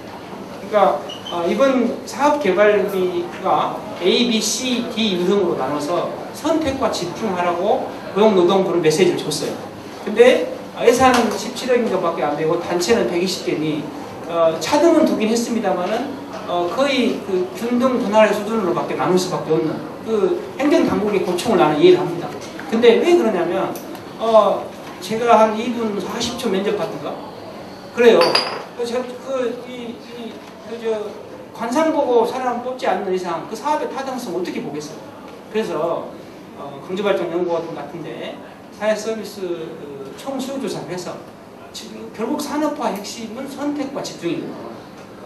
예를 들어 교육 업종 중에 향후 트렌드는 뭐다? 그럼 어떤 컨텐츠를 같이 개발해야 되니까 그런 컨텐츠를 개발하는 업체한테 우선적으로 돈을 배정하라. 이렇게 전략적 투자를 해야 고도가 되거든요. 근데 이제 그렇게 전략적 투자를 안 해버리면 무슨 일이 생기냐? 인증 1년차 받았던 사람이 훨씬 인건비 좀 많으니까 경쟁력이 있습니다. 그래서 시장에 가서 시장 단가를 깎아봅니다. 시장 충돌이 생길 거 아닙니까? 그럼 내 시장 확보하고 단골 확보했던 인증 3년차 기업이 자생력이 위협을 받게 되는 거죠. 다 청소용 업체도 그렇고 뭐 돌봄에도 그렇고 이렇게 된다는 거죠. 그래서 장기적인 업무 갖고 사회 서비스 산업화 정책을 갖고 그 기준을 가지고 작업 운영을 해야지 그런 금융기법 개발도 안 돼 있고 수요조사도 안 돼 있고 평가기법도 없으면 사실은 밑빠진 동에 물붓기 형태로 될 수밖에 없다 생각합니다. 그래서 저희 협회에서는 사회서비스 실적 등록제를 해가지고 실제로 실체가 있고 역량이 되고 이런 것들을 엄선해서 오히려 그 일감 몰아주기 형태로 정말 잘하는 기업들을 더 경력해서 선택과 집중 저희 내부적으로 좀 그렇게 할 생각을 하고 있습니다. 그리고 늘 이제 한 가지 말씀드리면 좀 뼈있는 이야기일 수 있어요. 그러니까 이 청바지하고 꽃갱이 장사하는 돈을 많이 버는데 금캐로 간 사람들은 너무 힘든 거예요.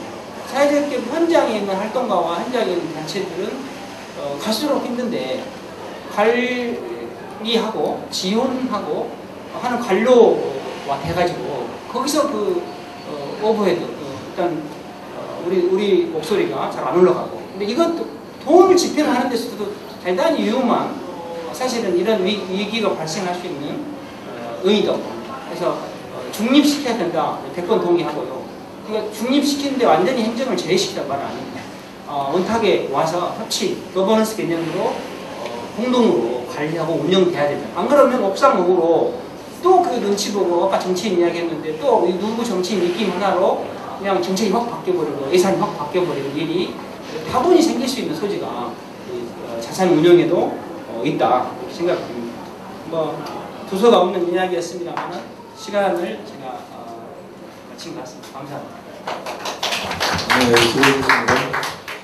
그 사회적 기금 외에 사회적 유휴시설을 이용하는데도 관심을 좀 가져 주시라라고 하는 말씀하고요. 부처별 중복 예산을 효율적으로 사용할 수 있도록 그렇게 했으면 좋겠다라고 하는 구체적인 방안에 대해서도 제시해 주셨고, 또는 운영에 있어서는 좀 합리화를 시키면 훨씬 더 효율적으로 사용할 수 있지 않겠느냐라고 하는 부분에 대한 말씀이셨습니다.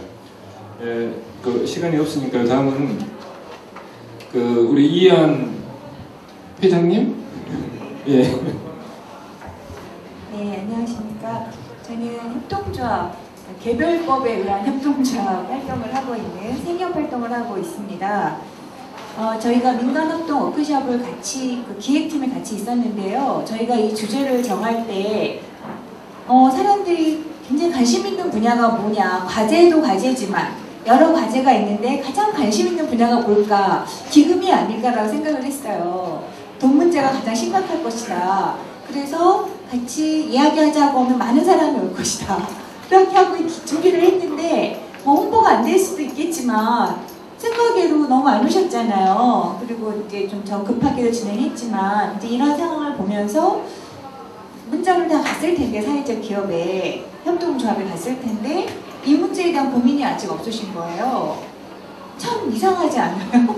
사업을 하신다고 달려든 분이 왜 이 기금 문제, 이 자본 문제에 관심이 없으실까라는 생각이 참 들고요. 의구심이 들고 좀 아쉽다는 생각이 듭니다. 이 자리 저는 이제 이런 게 굉장히 중요하다고 생각이 제안을 하고 함께하게 돼서 이런 발제문을 보면서 교수님은 굉장히 부족하다고 하시지만 굉장히 많은 공부가 됐습니다.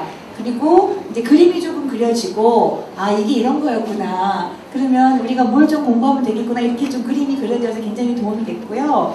이제 저희가 사회적 경제 활성화를 위한 기금이라고 이렇게 붙였어요. 왜냐하면 지금은 사회적 기업, 협동조합, 개별법에 의한 협동조합, 기본부의 협동조합 이렇게 지금 다 자화 이렇게 다 통합으로 가는 시점이잖아요. 그리고 이제 조례도 사회적 경제로 됐고 서울시가 좀 앞서가는데 거기도 사회적 경제 지원센터, 사회적 경제 투자기금 이런 식으로 나오기 때문에 통합 분위기입니다. 그래서 이제 이게 통합적으로 했는데 이제 아무래도 이제 사회적 기업에 더 많이 관심을 가지시고 또 현장에서 일하시고 이제 협동조합 이제 시작이니까 이제 그 사회적 경제를 말씀하셨겠죠. 사회적 기업이라고 하는 그 말씀과 발제 속에. 그래서 총괄적인 이해 부분이 조금 더 보충되면 좋겠다 생각이 들었고요. 그런데 사실 총괄적인 부분으로 들어가면 더 복잡해지는 거죠, 이게. 그래서 복잡하긴 합니다.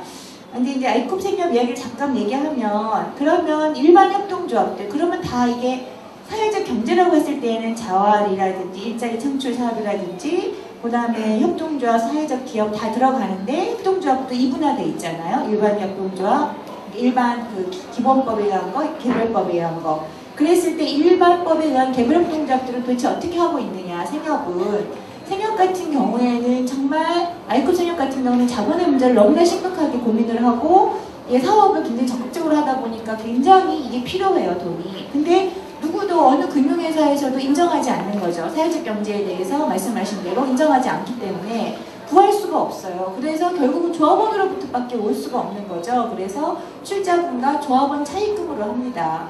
근데 사실 조합원 출자금도 언제든지 나갈 수 있는 돈이지만 조합원 차입금도 곧 갚아야 될 돈이고 이자가 나가는 돈이에요. 차입이기 때문에.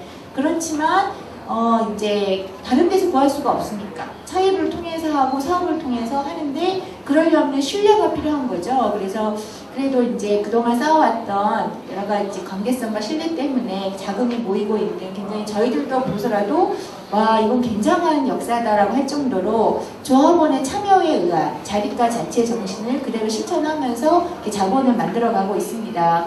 그래서 매장 하나 생길 때 사업 5억을 차입금으로 한다는 것은 굉장한 일이거든요.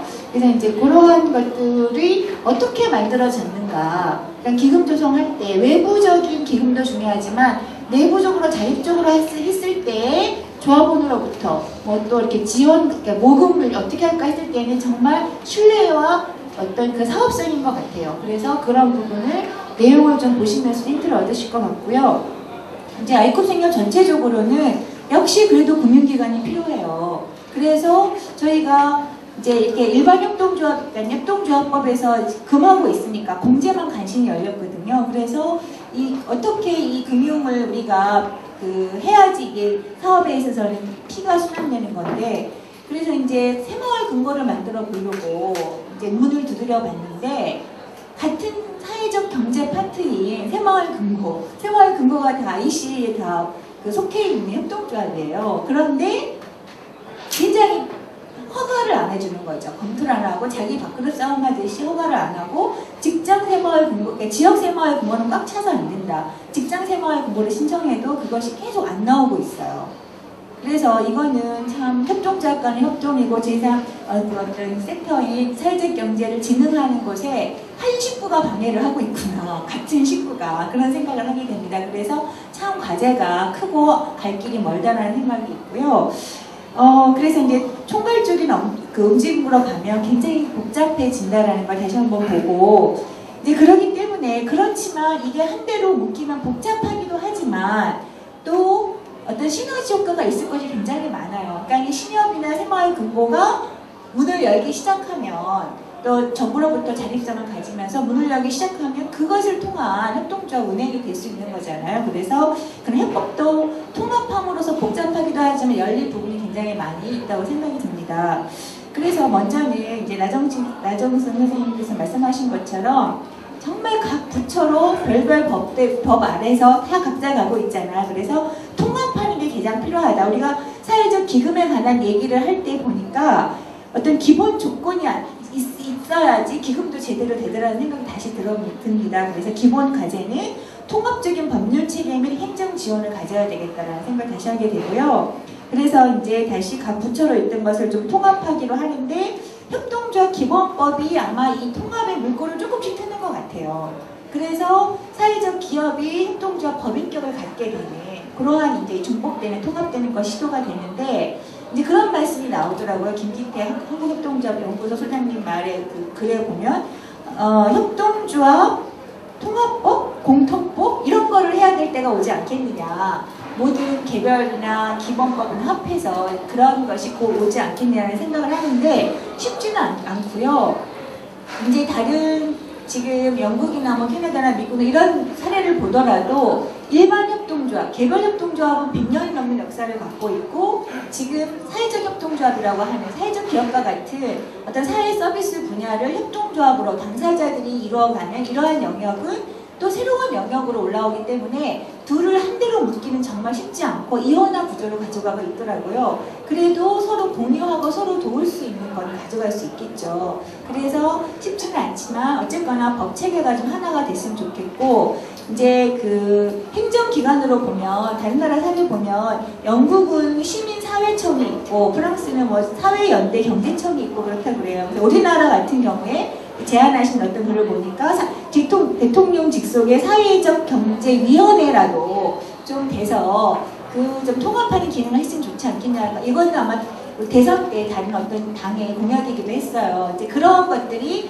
필요하다는 게 우리가 좀 실감을 납니다. 현장에서도요. 그리고 이제 이런 통합과 함께 주체들의 거버넌스.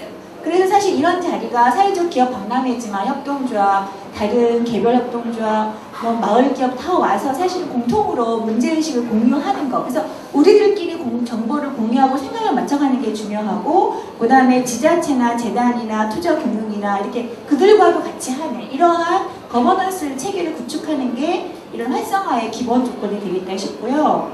그 다음에 아까 그 사회적 금융 기본, 이 사회적 자본을 기금을 하기 위해서는 금융을 좀 아는 사람, 기금을 다룰 수 있는 사람도 필요하지만 중요한 건 당사자들이 필요한 거예요. 당사자들의 어떤 그 사회적 경제 리더로서, 지금 여기 있는 우리라고 할 수 있죠. 우리들이 어떤 그 사회적 경제 리더로서 역량을 키워가는 거, 그것이 정말 기본이 돼야 된다고 생각이 듭니다. 그 다음에 시장, 이제 기금과 함께 시장도 확보돼야 되고, 또 지금 저희들은 지원을 많이 받고 있는 것 같지만 사실은 대기업이나 재벌에 비하면 사실 지원이 굉장히 없는 거고 차별적인 거잖아요. 그러니까 차별적인 제도를 없애는 것들도 저희들이 모여서 요구할 바라고 생각이 듭니다. 이제 그러면 좀 더 기본 전제 조건을 넘어서 이제 기금에 있어서 조금 더 얘기를 해보면요. 이제 사회적 경제의 특징은, 그리고 사회적 경제가 활성화돼야 된다는 것을 자본주의 사회에서 자본이 가지는 속성들을 좀 저지하는 대안을 마련하는 거죠. 근데 그것이 사실은 사회복지 서비스 파트에 있어서는 대안이 될 수도 있고 하나의 보완이 될 수도 있습니다. 근데 보완이 되면서 대안이 되면 좋은데, 아까 말씀하신 것처럼 기업이 어떤 그 사회 투자로서 어떤 이미지 개선으로서 이렇게 또 자회사를 오히려 세금의 혜택을 받는 방식으로서 이렇게 사회적 기업으로 이런 사회 서비스로 들어오다 보면 어떤 제3섹터의 독립성과 자본주의 사회에서 일어나고 있는 어떤 문제점들을 해결하는 대안적인 성격이 굉장히 조금씩 흐려질 수 있겠다는 거죠. 그리고 기업의 하부 구조가 되는 거죠. 제3섹터가 독립적으로 경제를 하는 게 아니라. 그래서 그것이 굉장히 중요한데, 그 그래서 자립과 독립성을 갖는 것이 가장 중요하다고 생각이 듭니다. 이 사회적 기금을 조성할 때부터, 운영할 때도 마찬가지고요. 그래서 보면은 이제 아까 그 뭐 이율 얘기도 하셨는데 체리티 뱅크에서도 대출 이자율이 6.5에서 7.5라고 이렇게 나왔어요. 저도 이제 캐나다 사례를 보니까 저희들이 요즘 캐나다 얘기를 많이 하잖아요. 그래서 쌍계라는 그 조직에서 기금을 이렇게 활용하는 걸 보니까 거기도 만만치 이 정도의 이자더라고요.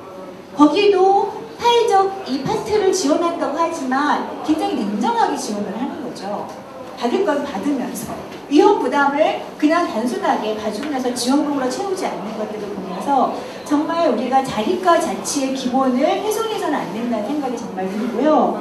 그 다음에 아까 다시 중복한 민간 신철 역량을 키우는 것이 정말 중요하고, 그러기 위해서는 이제 그 지원이 필요하긴 하지만 그 지원의 방식이 많이 다른 것 같아요. 그러니까 일자리 창출, 사회적 약자들의 일자리 창출하는 것에 있어서는 정말 그런데 지원을 하는데 실적 위주잖아요. 그래서 좀 더 사회적 기업의 속성에 맞는 자립과 자치에 맞는 키울 수 있는 지원 방식을 개발해야 되는 것이 굉장히 중요한 것 같고요.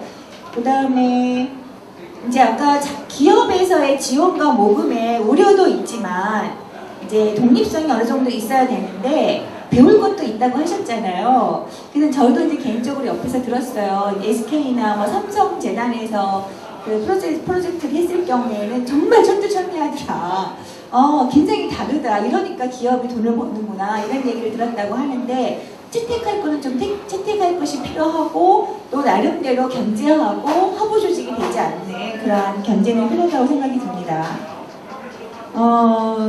그래서 이제 지금은 기금 논의가 중요한 분야인데 이제 저는 기금하면 사람들이 많이 모일 줄 알았는데 모이지 않을 정도로 관심이 부족한 것도 문제인 것 같은데 어쨌거나 협동조합이 지금 광주에서 150개 정도 뭐 생겼다고 하는 것은 그리고 지금 전국적으로 보면 1,400개 정도 생겼다고 해요. 만 7개월 만에.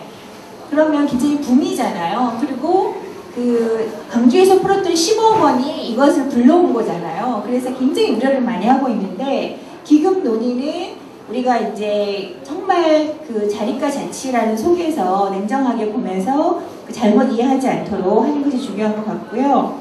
이제 지금 지역재단 얘기하셨는데 정말 속상해요. 저는 한편으로 서울시가 1,000억을 한다는데 우리는 10억 얘기 뭐 50억 얘기 나오다가 말도 안 된다 뭐 이런 얘기 나오더라고. 너 그 돈이 어디 있냐? 이 지역재단은 정말 지역 불균형을 해소하는 게 제3сек터의 역할인데 지역재단으로만 가면 지역 불균형이 더 심화될 것 같거든요. 그래서 정말 전국적인 차원, 정부 차원의 그리고 전체적인 차원의 기금이 정말 필요한 것 같습니다. 네, 이제 이런 자리는 저는 이제 협동조합을 하면서 사실은 이쪽만 열심히 했기 때문에 전반적인 영역에 있어서는 사실 시야가 그렇게 넓지 않았어요. 근데 이렇게 이런 과제를 가지고 서로 만나고 어려움을 나누고 하면서 이 영역에 한 식구인 것을 점점 느끼게 되거든요. 그래서 이제 앞으로 저희가 행사를 하는 자세나 또 무슨 하나 건을 가질 때 다양한 주체들이 모일 수 있도록 좀 여럿이서 좀 같이 홍보를 잘 했으면 좋겠고 정보 교류를 했으면 좋겠고요. 그 다음에 어쨌거나 사회적 경제 생태계를 이루기 위해서는 각자가 성공하는 사례가 정말 중요하다고 생각이 들거든요. 각자 열심히 하면서도 또 한편으로서는 좀 멀리 떨어져서 바라보는, 그래야 서로 우리의 문제점을 볼 수 있기 때문에 그런 자세가 필요한 것 같습니다. 예, 이상 마치겠습니다. 네. 수고하셨습니다. 굉장히 광범위한 얘기를 해주셨어요.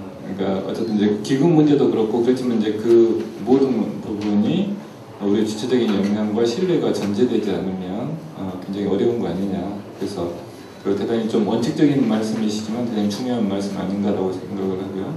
그 다음에 이제 아이컵 생각 같은 경우에 매장을 내야 되는데 이제 그 기금을 어떻게 조성하느냐. 그 다음에 그게 가능했던 이유가 어떤 것이냐라고 하는 말씀도 잠깐 해주셨어요. 다음은 광주광역시 투자고용국에서 이제 서기식 사무관님께서 나오셨어요. 어떤 기금 조성과 운영의 일정한 주체가 되실 수 있는 그런 시의 입장을 좀 잠깐 들어보는 것도 좀 의미 있는 시간이 되지 않을까라고 생각합니다. 사무관님. 예. 네, 안녕하십니까. 방금 소개받은 시 일장 장치과 사회적 담당서 계시군요. 앞서 여러분들이 아주 좋은 말씀 많이 해주셨습니다. 저는 대안을 제시하지 않고 여기서 앞에서 말씀하신 분들 말을 귀담아 듣고 오늘 나왔던 것 중에서 좋은 것은 우리 시에서 사회적 기업이 활성화되도록 정말로 열심히 지원해주고 드린다는 말씀을 간략하게 말씀드리고 제가 마치겠습니다.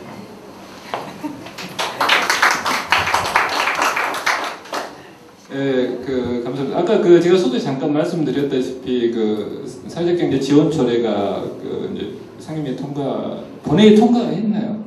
본회의 아직 안 됐죠. 상임위 이제 통과했는데 거기서 원래는 사회적 기금, 사회적 경제 지원 기금 문제가 사실 있었어요. 그래서 시에서는 사회적 기금을 조성해야 한다라고 이제 조례 원안에 돼 있었는데 어쨌든 이제 시하고 이제 일정 협의 과정에서 이제 할 수 있다 정도로 좀 이제 바뀐 것 같아요.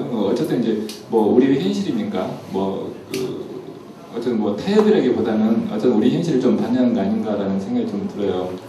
그 토론의 자리에서도 그런 얘기가 나왔어요. 서울이 어쨌든 광주 예산은 한 5배 정도 되지 않습니까? 한 20조 정도 되는 걸로 알고 있는데 그래서 이제 서울이 1,000억을 했다면 우리는 거기에 5분의 1이라도 좀 해야 되지 않겠느냐라는 그런 얘기도 나오고 그랬습니다. 그러니까 어쨌든 이제 이건 이후로 사회적 기업과 사회적 경제가 전반적으로 우리 사회에서 어떤 역할을 하느냐, 어떻게 성장할 것이냐, 그 다음에 그 결과물로 우리 사회 또한 어떤 파장을 만들 것이냐라고 하는 문제와 직결되어 있는 문제인 것 같거든요. 그래서 이제 앞으로 우리들이 이제 이 부분에 필요한 역량도 갖춰야 되지만 또 많은 관심도 갖고 주변과 많은 토론을 통해서 새로운 대안들을 좀 이제 가져 나가야 되지 않겠느냐. 그 다음에 오늘의 이 자리가 그런 토론과 서로 교류 출발점이 되기를 바랍니다.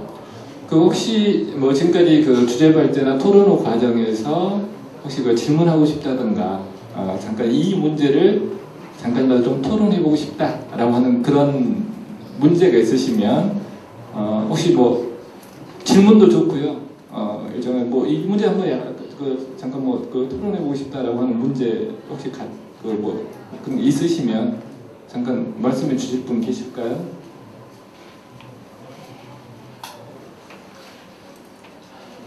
없죠. 예.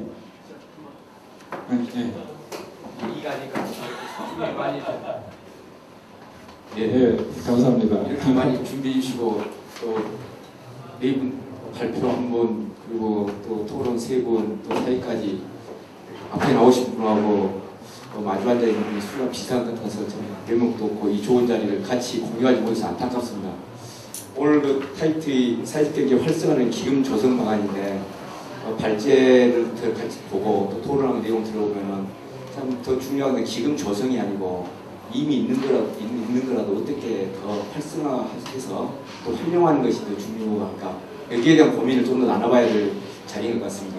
여기 보면은 미소금융재단에 1조가 있지만은 지금 사회적 기업에 한다는 0.27% 150건에 너무나 안타까울 정도로 그러면 이게 과연 미소금융재단에서 조건을 까다롭게 해서 이제 사회적 기업들이 접근을 못했을까? 그런 경우도 있겠지만 어떤 역으로 보면은 이 사회적 기업들이 여기에 접근할 수 있을 만큼 메리트가 또 상대적으로 금리라든지 또 없어서 아니면 준비가 덜 돼서 접근을 못할 수도 있다. 그런 관점에서 좀 둘러봐야 될 것 같고요.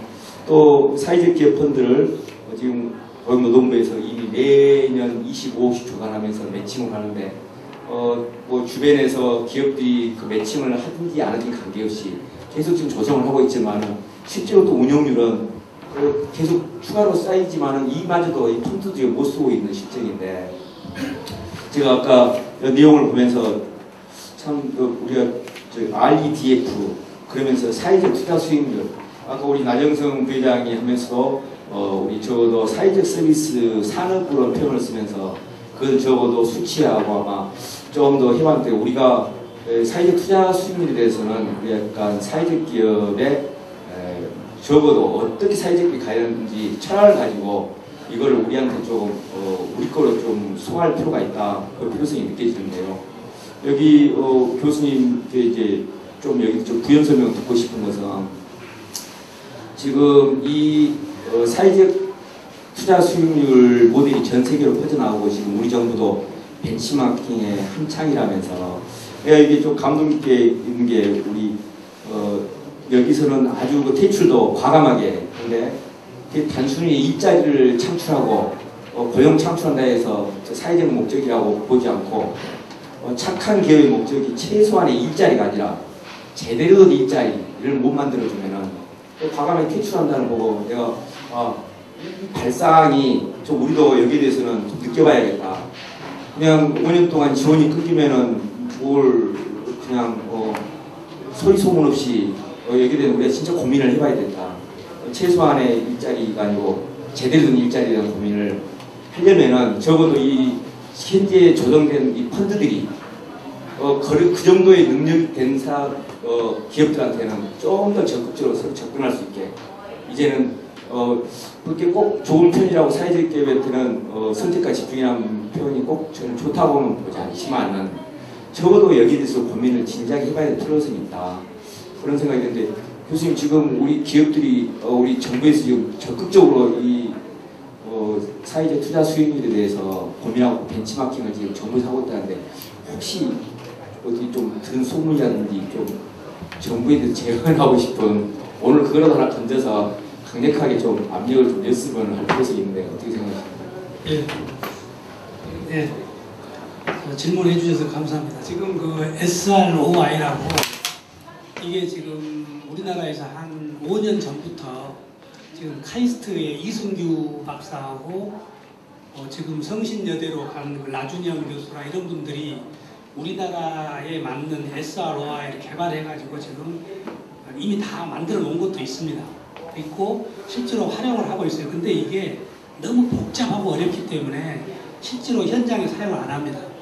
지금 여기도 그 말이 있잖아요. 지금 외국에서도 이 SROI라고 굉장히 좋은 건데도 불구하고 현장에서 활용하기가 어렵습니다. 그래서 지금 여기도 조금 수정을 해가지고 ETO라고 지금 여기 나와 있는 것처럼 이거는 뭐냐면 단순 사회적 기업, 아까도 사회 서비스를 뭐 했다고 하는데 그게 눈으로 모른다 이 말이죠. 그걸 돈으로 환산해야 되는데 이게 기법이라고 하는 게 경제학에서 하는 이런 여러 가지 금융 기법들이 어떻게 보면 코에 걸면 코걸이, 귀에 걸면 귀걸이 이런 경향이 많습니다. 다시 말하면 뭐 결과가 100이 나올 수도 있고 99가 나올 수도 있고 그런 결과치를 얼마든지 계량화할 때 좀 조작이 가능한 이런 경우가 있기 때문에 왜 그러냐 눈으로 안 보이기 때문에 이게 눈에 안 보이는 걸 숫자화하는 과정에서 이게 굉장히 어렵습니다. 이 SROI라고 하는 것은 쉽게 말하면 눈에 안 보이는 사회적 기업의 서비스를 숫자화로 바꿔주는 거거든요. 근데 이 눈으로 보이는 거 예를 들어서 100원을 투자해가지고 50원을 내가 이익을 남겼다. 그러면 눈에 보이잖아요. 재무제표가 다 나와 있으니까. 그런데 사회 서비스는 눈에 안 보이는 거거든. 내가 만약에 착한 일을 했다. 내가 예를 들면 어떤 사회적 기업이 장학금을 줘가지고 몇 사람이 좋은 대학에 입학을 했다. 좋은 대학으로 입학한 사람이 몇 명인데 그 숫자가 돈으로 환산하면 그것이 얼마냐라고 하는 것은 보는 관점에 따라서 금액의 차이가 나버릴 수가 있어요. 근데 그거를 객관적으로 나타내주자 해서 만든 하나의 프로그램이 SROI거든요. 근데 이게 너무나도 복잡합니다. 그래서 이런 것들이 지금 외국에서도 이게 들쭉날쭉 하다 보니까 현실성이 굉장히 떨어지는 겁니다. 현재 우리나라에서 아름다운 가게하고 몇 군데 기업을 그 카이스트에서 분석을 해가지고 제시한 바가 있습니다. 이미 논문도 나와 있어요. 근데 이게 현장에서 활용하기가 어렵다고 하는 거죠. 그래서 지금 여기도 지금 ETO가 나와 있고 우리나라에서도 지금 이거를 외국에 지금 갔다가 하는데도 잘 실용화가 지금 안 되는 그런 상황이라고 보시면 됩니다. 이거는 아마 조금 시간이 걸리지 않을까 이런 생각을 해봅니다. 답변이 됐습니다. 뭐라면 사회적 합의 같은 것도 아직 필요하고 공감이 형성돼야 여기에 대한 적정하게 이걸 비용으로 환산해서 이거를 예를 들어서 적어도 우리 금리를 5%인데 그걸 금리로 환산해갖고 요즘도 정부에서 조달금리 5%면 정부에서 4% 부담해주고 업체는 2%만 하게 중소기업 지원 조치도 많잖아요. 그럼 좀 연결된 모델을 어떻게 만들어야 될 것 같은데, 그래야 아까 지금 뭐 1조나 되는 펀드 중에 사실기업 접근성이 좀 더 지금 있는 것도 활용한 것 같은데 우리가 조성 방안을 지금 하는 것은 좀 안타깝네요. 지금 있는 것들이 활용을 못하고 있는데.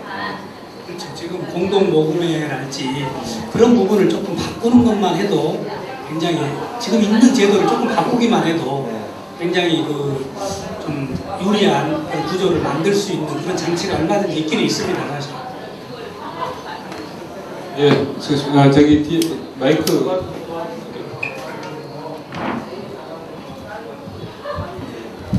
좋은 말씀 많이 들었습니다. 엉뚱한 생각을 좀 몇 가지 해봤습니다. 오늘 많이 안 온 것은 기금 지원이라는 단어가 들어서 많이 왔을 겁니다. 조성 방안하니까 안 온 것 같아요. 이런 거 보면서 선배가 집중을 해주시면 바람이고요. 항상 단어가 중요하거든요. 생각하다 보니까. 저는 이제 한 3가지 정도만 예산을 좀 모을 수 있는 방법이 제가 법률적인 지식이라는 건가 금방 그런 거 가지고 있지 않지만 이렇게 한번 말씀드려볼까 해서 했습니다.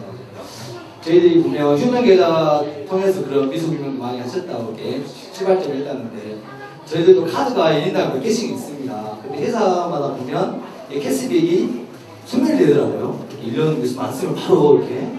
그런데 어떤 카드 회사하고 위해서 카드 만들 때 최소한의 캐시백이 10%는 할인할 수 있도록 사이즈 문제에 대해서 그러면 엄청난 이런 캐시백이 적립이 된다는 거예요. 저도 한 3-4개 개인 카드 있지만 사실 그 캐시백 거의 안 씁니다. 모르고 소멸되고 있더라고요. 이런 부분들을 좀 약한 사항에 좀 카드 회사를 위해서 금주만이라도 카드 만들 때 약한 사항에 넣어서 좀 몇 %라도 캐시백을 전환하면 좋을 것 같고요. 두 번째 같은 경우는 강주시나 지자체가 체육시설이라든가 문화시설 이런 부분이 이탁을 많이 맡기는 경우가 있습니다. 전문팀들에게. 하지만 이때 이제 가장 중요한 것들이 전문팀들이 그런 시설을 했을 때 그 국가 대비 그런 조례상에 나와 있는 시설 사용료라든가 입장료가 너무 낮은 상태예요. 시의회 의원들은 조례를 빨리 통과되고 해야만 연금이 올라가는데 그런 좋은 시설 시민들에게 저렴하게 해주는 것도 중요하지만 올바르게 해준다면 그 입장료를 사용료가 현실화되게끔 높여준 것도 시민이 이해한 거거든요. 근데 그런 조례가 거의 몇 년 다 바뀌지 않습니다. 입장료 시설 똑같아요. 그 다음에 그런 현실을 시켜내면서 최소한 몇 %는 어떤 세금 문제의 어떤 본질적인 부분을 모르겠습니다만 이러한 사회 경제 활성화 기금으로 돌아올 수 있도록 좀 해줬으면 바람이고요. 세 번째 마지막 같은 경우는 강주시나 구 단위에서 그 어떤 발주로 많은 사업들을 많이 할 겁니다. 실제 사업이 있어서 어떤 발주를 하지 않겠습니까? 그랬을 때 어떤 컨소시엄이 됐던 어떤 그 발주하는 과정에 있어서 그런 업체에게 사회경제 활성을 위한 특별교부를 이렇게 가지고 있는 대안이 가지고 있는 팀들에게 조금이라도 이렇게 심사하실 때 준다라면 좀 이렇게 돈 10,000원이라도 강주시가 발주한 금액이 돌아올 수 있는 좀 이런 어떤 통계를 만들면 좀 되지 않겠냐. 그래서 엉뚱한 생각을 하지 않으면 바뀌지 않는다 생각하거든요. 그래서 제가 엉뚱한 생각 3가지 했습니다. 네, 감사합니다. 정말 엉뚱한 생각이시면서 좋은 생각, 특히 이제 캐시백 같은 경우는 굉장히 좀 좋은 아이디어가 아니냐라고 생각을 합니다. 혹시 뭐 다른 분? 예.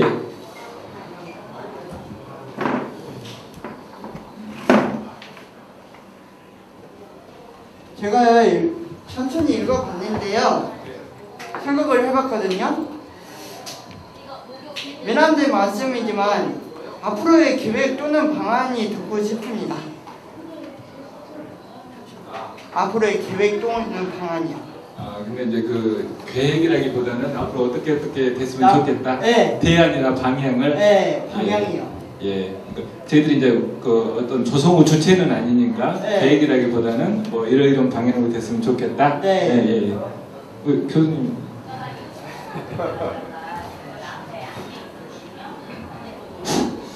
예, 사실 발제도 그래서 제가 하면은 적절하지 않다.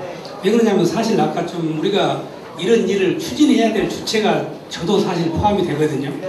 그래서 지금 이제 만약에 이런 논의가 좀 활발하게 되면 저희들하고 이런 주체들하고 같이 기업도 방문하고 이런 그 여력 있는 아까 카드사랄지 광주에 있는 기업이랄지 이런 데 가가지고 이런 걸 설명하고 좀 동참할 수 있는 분위기 조성하는 것이 사실상 저희 지원기관도 해야 될 일 중에 하나입니다. 근데 이제 이런 게 지금 저희들이 앞으로의 특별한 지금 아마 몇 년 전인가도 이런 이야기를 사실을 꺼내면 기업들은 그런 주제가 있다 그러면 아예 오지를 않습니다. 사실은. 그렇기 때문에 그 정도로 기업 입장도 또 이해를 해줘야 됩니다. 기업 입장도 자기들이 지금 공동 모금이나 이런 데다가 알게 모르게 내는 돈이 엄청나게 있거든요. 근데 또 사회적 돈 내라가냐 이렇게 할 수도 있거든요. 그래서 그분들한테도 어떤 인센티브가 분명히 있어야 됩니다. 그러니까 이런 기금이나 이런 것도 맹목적으로 돈을 달라 이것은 좋은 방법은 아닌 것 같아요. 그래서 이제 이런 우리가 토론회 하는 것도 이런 걸 분위기를 좀 만들고 홍보도 하고 그런 관계된 사람들한테 설명도 하고 이해도 구하고 이런 것들이 있어야 되지 않을까. 아까 서울에 제가 잠깐 설명을 했잖아요. 서울도 굉장히 그 큰 도시고 또 그렇게 능력 있는 분이지만 굉장히 어렵잖아요. 근데 아마 광주는 아마 굉장히 어려울 것 같습니다. 그래서 노력해 보겠습니다. 네. 혹시 뭐 또 다른 분? 예, 날씨 굉장히 좀 무더운데 끝까지 잘 지켜주셔서 감사하고요. 아까 말씀드렸지만 이게 이제 우리 이후에 성장과 발전, 그 다음에 생태계의 확산을 위해서 정말 중요한 문제인 것 같아요. 그래서 이제 아까 교수님도 잠깐 말씀하셨지만 저도 우리나라에는 별로 사례가 별로 많지 않아서 우리가 시 방향을 정하기도 또한 쉽지 않아요. 그만큼 저희들이 많은 고민과 토론이 필요한 부분이다라고 생각을 합니다. 또 아주 적극적인 관심도 필요하고요. 그래서 오늘 이후로 이제 이 부분이 공론화돼서 우리가 이 부분에 좀 더 많은 고민할 수 있는 계기가 되기를 바랍니다. 오늘 다들 수고 많으셨습니다. 감사합니다.